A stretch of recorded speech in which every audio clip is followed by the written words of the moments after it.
Bir dənə cümlə deyim, bunu yadda saxlayın. Allah bəlkə də itayət eləməkdən çox üzr istəməkdən xoş gəlir.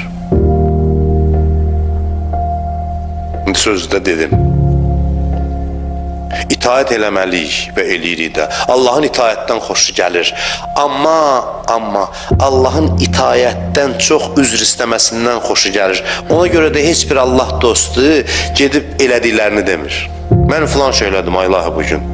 İtayətlərin sayısında Həzrət Əli. Geçsin desin ki ay Allah, mən namaz qıldım bugün, oruç tutdum, filan işi görürüm. Niyə yorulları sayım? Allah xoşu gəlmir o itayətləri saymaqdan. Nə eləyə bilmədim, o mövzudur. Allah bəndə münasibətində mövzudur. Nə eləyə bilmədim, nəyi bacarmadım, üzr istəmək.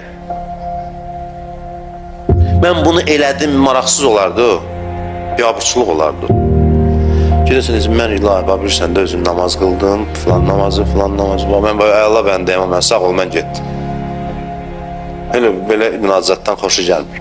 Allahın itayətdən xoşu gəlir, amma itayətdən çox üzrxahlıqdan xoşu gəlir. Üzr istəmə halından xoşu gəlir.